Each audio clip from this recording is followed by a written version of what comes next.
আসসালামু আলাইকুম ভিউয়ার্স, আজকে আমি গুছি মাছের ভুনা করব।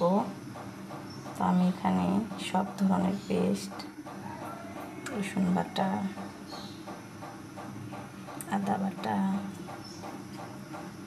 জিরা ধনিয়া বাটা,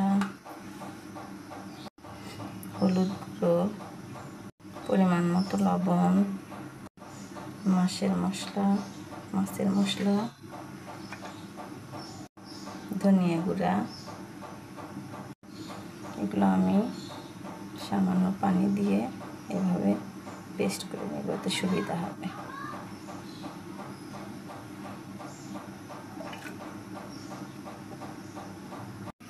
এখানে আমি তেল দিয়ে দিয়েছি আগে থেকে। এখন পেঁয়াজ মরিচ দিয়ে দিব। পেঁয়াজ বাটা দিয়ে দিয়েছি, একটা সাদা এলাচ দিয়ে দিয়েছি। আপনারা সাদা এলাচ খেতে না চাইলে দেবেন না। এটাকে তৈরি করা মশলা পেস্টগুলো দিয়ে দিবেন।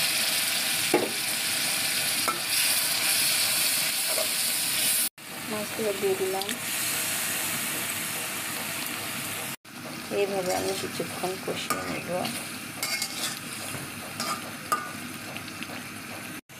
ধনিয়া পাতা দিয়ে দিব। আমার গুছি মাছ ভুনা রেডি।